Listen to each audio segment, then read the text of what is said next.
안녕하세요. 저는 65세로 평범한 여자입니다. 사연을 읽자니 옛 어려웠던 시절이 생각나 마음이 아픕니다. 지금 남편은 사실 재혼으로 만난 남편이에요. 그리고 본처가 하늘나라 가기 얼마 전까지 부득이하게 그의 세컨드로 살았지요. 제 첫 번째 남편과는 꽃피울 21살적 결혼해서 3년 만에 사별했고, 저는 먹고 살기 위해 돌쟁이 딸 업어가며 안 해본 일이 없었습니다. 아이를 누구라도 맡아줬음 좀 나았을 텐데 친정어머니 일찍 돌아가시고 친정아버지 근근히 품팔아 생활하시니 딱히 아이를 맡길 데도 없었습니다. 월세도 몇 달이나 밀려 쫓겨나기 일보 직전이었고 끼니조차 굶는 일이 많았습니다. 여기저기 꾼 돈을 미천삼아 뭐라도 해보려 했지만 장사에 소질이 없던지 몽땅 말아먹고 딸이 너무 어려 일자리를 구할 때마다 퇴짜 맞거나 잘리기 일쑤여서 하루하루 힘든 삶을 살았네요. 하루는 아기 없고 일자리를 알아보다 너무 배가 고파 어기져서 식당 한 군데를 들어가 설렁탕 한 그릇을 시키고는 아이 밥도 먹이고 저도 배를 채웠습니다.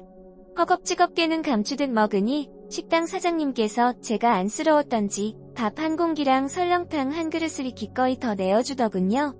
배고픔 앞에서 자존심도 뭣도 없었던 저는 배를 채우기에 급급했고 배가 찬 저는 그제서야 다른 걱정이 들기 시작했습니다. 바로 제 수중에 돈이 한 푼도 없었던 겁니다. 저는 사장님께 이실직고하고 제 사정을 말씀드리며 제가 먹은 설렁탕 값 대신 일을 해주면 어떻겠냐고 간절하게 사정드렸습니다. 그러자 사장님께서는 저를 보시며 그렇잖아도 저희 가게에서 종업원 한 명을 뽑고 있는데 괜찮으시면 여기서 일해보시지 않겠어요? 마침 식당 한쪽에 골방도 하나 있고 거기서 지내시면서 일하셔도 되고요. 월세를 못 내서 쫓겨나기 일보 직전이었던 저는 너무나 감사해 몇 번이나 사장님께 감사 인사를 드렸고 저는 식당에서 그날부터 일을 할 수 있게 되었습니다. 제법 규모가 있던 식당이라 사장님 한 분 계셨고 종업원 5명쯤 있었는데 다들 하나같이 맘씨가 좋아 너무 바쁜 때 아니면 돌아가면서 아이를 봐주기도 했고 손님이 피크일 때는 부득이하게 사장님까지 나서서 아이를 봐주셔서 수월하게 일을 할 수가 있었어요. 하지만 이를 못마땅하게 생각하는 사람이 한 명 있었습니다. 바로 식당 사장님의 사모님이셨어요. 사모님은 놀부마누라 뺨치는 심술로 식당 내에서 갑질 부리는 걸로 유명했고 이미 저는 눈밖에 나 있었습니다. 제 사정을 모두 봐주시는 사장님의 태도에 맘에 안 드셨던지 늘 절 고깝게 생각하시더라고요. 어휴 저 애기 또 응가한 거 아냐? 뭘 그리 좋은 걸 빼돌려서 많이 먹였길래 수시로 응가를 해서 비위를 건드려. 여기 식당이야 식당. 애 괄약근을 틀어막던지 먹이질 말던지. 이러다 우리 식당 망하면 아줌마가 책임질 다 거야. 라며 막말을 해대었고 저는 참을 수밖에 없었던 을의 입장인지라 죄송하다고 하고 그날따라 아이가 칭얼거리는 걸 달래며 겨우겨우 일하고 있었는데 애 소리가 또 거슬렸던지 어우 애 우는 소리 좀 어떻게 좀 해봐. 노이로제 걸리겠어. 방금 손님들 애우는 소리 듣고 나가는 거 못 봤어? 불쌍한 여자 구제해주다가 이러다 망하는 거 아냐? 그럴 거면 차라리 애를 좋은데 입양을 보내? 지 복 있으면 부모라도 변변한 사람 만나겠지. 아니면 부잣집 앞에 애를 놓고 오면 업둥이 삼아 키울 수도 있고라고 말도 안 되는 얘기를 하니 이에 듣다 못한 사장님께서 자기 부인에게 버럭 화를 내더군요. 그만 좀 해. 그런 쓸데없는 소리 할 거면 당신 좋아하는 쇼핑이나 하러 가. 왜 잘 일하고 있는 사람 면상에 대고 막말을 해대는데? 애도 키워본 사람이 어떻게 그런 말을 해? 암튼 가게에선 나가고 있다 집에 가서 얘기하자고. 라고 말했고 저를 비롯한 직원들은 속으로 요즘 말로 사이다를 맛보며 통쾌해했습니다.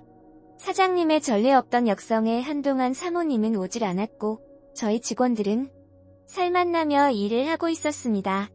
하지만 그러던 어느 날 하루 식당 일을 마치고 다들 퇴근했고 전 가게 뒷마무리를 하며 아이가 잠들어 있는 쪽방에 들어왔는데 마침 바깥에 인기척이 들렸습니다. 순간 덜컥 두려움이 앞섰던 저는 아이를 조용히 이불로 감추고는 가게에 빗자루를 들고 천천히 소리나는 곳을 가고는 확 불을 켜고 달려들었는데 그때 절 말리며 제 눈앞에 나타난 사람은 바로 사장님이셨습니다. 벌써 한잔을 하고 왔는지 냄새가 진동을 하더군요. 하며 괴로운 듯 가게 냉장고에서 몇 병을 더 들고 오는데 저는 사장님을 말렸지만 소용없었고 깡으로 벌컥벌컥 들이킨 사장님은 제게 괴로움을 토로하더군요. 부인이 춤 선생이랑 바람이 났어요. 벌써 1년 됐다더군요. 이것들 간통죄로 싹 다 쳐넣어 버리려고요. 그렇게 춤 배우러 돌아다니더니 춤 선생한테 미쳐서 자식들 다 굶기고 시키지도 않고 애를 거지꼴로 만들어놨어. 아니 세상에, 아버지가 이렇게 큰 식당을 운영하는데 애들이 영양실조라는 게 말이나 되냐고요. 하고 울분을 감추지 못하는데 언젠가 봤던 사장님의 딸 2명이 얼핏 보기에도 안색이 안 좋았으며 삐쩍 말라 있었던 게 생각이 났습니다. 어쩐지 그런 사장님이 안쓰럽더군요. 함께 살다 운명한 제 첫 번째 남편도 임신한 저를 두고 바람을 폈었거든요. 차마 말로 못 다할 그 배신감을 그 타들어가는 심정을 누구보다 잘 알았기에 저는 제 얘기를 해주며 사장님을 위로했네요. 그런데 갑자기 사장님이 제게 남자로서 다가오는 게 아니겠어요? 저는 최대한 정신 차리면서 사장님을 밀어냈지만 분위기는 그게 아니었습니다. 그날 밤 저는 그렇게 사장님과 보냈고 사장님은 제게 고백하더군요. 실은 오래전부터 당신을 맘에 품고 있었어요. 처음 아이를 안고 우리 가게에 설렁탕을 먹으러 왔을 때부터. 그때부터 끌려서 당신을 이곳에 머물게 한 거예요. 차라리 아내가 바람핀 게 잘됐다 싶어요. 간통죄로 넣으면 자동이혼이니까 다 끝내고 당신하고 새 출발하고 싶어요. 라고 했고 저는 처음부터 저를 품고 있었다던 사장님의 진심에 그간 잠자고 있던 심장이 뛰기 시작했습니다. 제게 그간 잘해줬던 사장님이 싫지 않아 제 딸을 위해서라도 천벌받을 짓인 걸 알지만 그 남자가 욕심이 났네요. 그 후로 저희는 숨어서 몰래 연애를 했고 사장님은 문 닫은 가게로 곧잘 저자와 함께 시간을 보내었습니다. 그토록 사랑하는 우리가 얼른 부부가 되는 헛된 꿈을 꾸기도 했습니다. 그런데 어느 날 경찰이 저희가 같이 있던 가게를 들이닥쳐 저희를 연행해갔고 죄목은 간통이었습니다. 분명 사모님이 먼저 춤 선생이랑 바람을 핀 건 사실이었으나 증거로 내민 것들이 다 기각되어 버리는 바람에 저희 관계를 평소 눈여겨봤던 사모님이 먼저 손을 쓴 것이었습니다. 사장님과 저는 간통죄로 들어갈 위기에 처했고 이제 갓 걸음마를 시작한 어린 제 딸을 두고 차마 갈 수가 없어 저는 사모님께 제발 용서해달라고 길고 또 빌었습니다. 처음에 간통죄로 고소할 테면 어서 고소해라. 얼른 이렇게라도 당신과 이혼하고 싶다라며 버팅기던 사장님은 제 사정을 봐서 마냥 그럴 수는 없었는지 결국 아내에게 무릎을 꿇더군요. 사모님은 고소해야 하며 간통죄 고소는 이렇게 하는 거야. 알겠어? 사람이 좀 치밀해야지 무턱대고 고소만 하면 다 되는 줄 알았어? 니들 간통죄로 다 넣어버리려고 했는데 생각해보니 그냥 내가 우리 남편 부인으로 남는 게 좋을 것 같아. 이혼녀로 위자료 받는 것보다 곁에서 사모님 소리 들으며 살면서 벌어온 돈 쓰는 게 더 이익일 것 같았거든. 호적에 빨간 줄 안게 되는 걸 평생 감사하며 살아. 라고 얘기했고 저는 무참히 깨어진 미래의 실망보다는 그래도 우리 딸 건사하며 살 수 있게 된 것에 대해 더 감사했습니다. 저는 그렇게 식당을 그만두고 또 어떻게 살아가야 하나 앞에 깜깜의 해결책을 모색하고 있었을 때 또 제 사장님은 절 찾아와 제게 유혹하더군요. 나 당신 없으면 이제 못 살아. 어차피 집사람 속내를 알았으니 이혼이 무서워서라도 간통죄로 절대 넣진 못할 거야. 차라리 잘 됐어. 우리 그냥 살림 합쳐 같이 살자. 법적으로만 그 여자 남편으로 사는 거고 내 몸과 마음은 항상 당신 곁에 있을 거야. 내가 사랑하는 건 당신뿐이니까. 라고 하며 사장님은 이참에 제게 집을 한 칸 마련해 주었고 오갈 데가 없었던 저는 선택의 여지 없이 그렇게 저는 또 사장님과 인연을 맺게 되었고 그 집은 얼마 지나지 않아 사모님에게 발각되어 사모님의 친정 식구들, 지인들, 친구들 와서 제 머리채를 동네북마냥 한 번씩 쥐고 흔들고 가고는 했어요. 맷집이 제법 생겨 대비도 나름 하고는 했지만 여럿이서 한꺼번에 달려드는 데는 별 수가 없더라고요. 그것 때문에 몇 번이나 이사를 했고 그 사이 저는 사장님 사이에서 임신을 하게 되었습니다. 낳아보니 든든한 아들이었는데 사장님은 처음 본 아들을 무척이나 아끼며 예뻐했고 어떻게 해서든지 호적에 올리고 싶어 했지만 사모님 반대로 번번이 무산되었습니다. 결국 제 성을 따서 사생아로 시작을 하게 되었네요. 자식을 안고 운 적이 한두 번이 아니었습니다.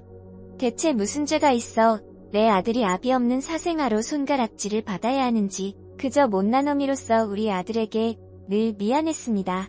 맨날 애를 붙들고 울자 사장님은 저를 달래며 조금만 더 참자하고 버텼는데 아들을 낳았다는 소식에 사장님의 부모님, 즉 제게는 어찌됐든 시부모님께서 절 찾아왔던 겁니다.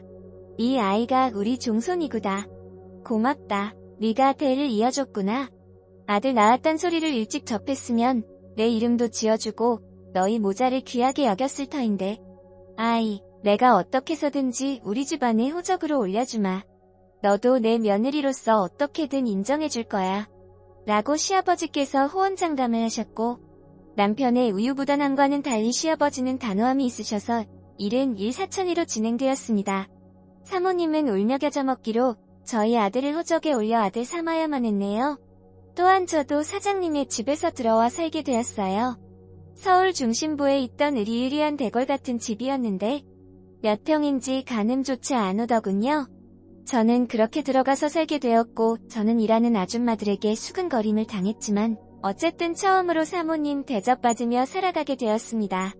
본인 입지가 점점 좁아지는 걸 안 사모님은 어떻게든 살아남으려고 아등바등했지만 제가 낳은 아들의 힘은 생각보다 컸네요. 무시당하던 식당 종업원이었던 제가 가진 수모에도 버티던 사모님의 자리를 위협하는 존재가 되었습니다. 사모님의 작은 딸은 절 친엄마보다 좋다며 잘 따랐지만 큰 애만큼은 아무리 못해준다 한들 그저 지 친엄마가 최고였던지 자기 엄마 자리를 뺏은 절 사사건건 대들어가며 골탕을 먹였습니다. 아줌마 미워요. 우리 엄마 아줌마 때문에 맨날 속상해하고 우리 아빠 재산 노리고 애기도 낳고 그랬다면서요? 내가 크면 반드시 아줌마 쫓아낼 거야. 라고 이를 갈았네요. 고작 초등학생 고학년에 불과했던 첫째 딸이 재산 어쩌고 하며 얘기를 하는 걸 보면 분명 사모님이 애한테 할 말 못할 말 가리지 않고 했던 게 뻔했습니다. 원래 천성이 그런 여자였으니깐요. 그리고 어이없던 건 절 잘 따르던 사모님의 둘째 딸은 심지어 사장님의 아이도 아니었습니다. 애엄마가 워낙 애 일에 관심이 없어 제가 둘째 딸까지 손수 다 챙겨주곤 했는데 어이없게도 알려진 혈액형과는 달리 이상하게 나왔고 은밀하게 유전자 검사를 진행해보니 사장님의 아이가 아니었습니다. 그렇지만 사장님은 지금까지도 모르고 있어요.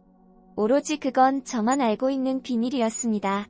그건 본부인을 쫓아낼 수 있던 최고의 구실이었지만 둘째 딸 아이가 사실 사장님의 친자가 아니라는 걸 끝까지 알리지 않았던 건 사장님을 생각한 것도 있었지만 유독 그 아이가 제 아들과 딸을 지 동생으로 생각하고 챙겨주는 게 기특해서 가뜩이나 핏줄에 연연하는 가족들로 인해 어린 것한테 차마 상처 주기 싫어 그러지 않았습니다. 우리 아이들 생각하면 그 아이 엄마 내쫓고 제가 그 자리를 차지해서 떳떳하게 인정받게 하는 게 맞는 거였지만 그냥 그러질 않았어요. 제가 첩이었던 탓에 한평생 손가락질 받고 육바지로 살았지만 모두 다 제가 감당해야 할 일이라고 생각했기에 순리대로 놔뒀습니다. 시간이 그렇게 흘렀고 자식들은 다 장성해서 사모님의 작은 딸과 제 딸은 이미 제짝 만나 가정을 꾸렸고 제 아들도 내후년쯤 만나고 있는 여자랑 결혼한다는 소식을 들으니 윈가 책임감을 끝낸 기분이 들더군요. 그런데 그 맘때쯤 사모님의 몸 상태가 좋질 않았습니다. 평소 간이 약했던 사모님은 이로 인해 세상을 떠날 위기까지 맞았고 생이 얼마 남지 않았다는 걸 본능적으로 느꼈던지 병문안 온 제 손을 잡아주더군요. 사모님을 떠나보내니 그간 미운 정이 들었던지 민가 가슴 한켠이 아려오면서 눈물이 나더군요. 어울리지 않는 눈물이라 할지라도 참 슬펐습니다. 큰딸은 여전히 저에 대한 미움으로 살고 있고 지 엄마가 하늘나라 간 뒤 독립해서 살아가고 있습니다. 올해로 벌써 43살인데 성질만 여전히 살아있어 아빠 같은 남자 만날까봐 결혼 안 한다고 마음까지 다든 후 살아가고 있네요. 30여 년을 가까이 첩으로 사니 부인 자리가 오히려 낯설어 적응이 힘들더군요. 저는 서류만 법적으로 올리자 했지만 사장님은 아니 이제 제 남편은 여느 젊은 사람들처럼 따지껏 식장 빌리고 웨딩드레스 입고 정식으로 결혼하자고 생전 청혼이라는 것도 처음 받아보았습니다. 그렇게 저는 30여 년의 상간녀 생활을 정리했네요.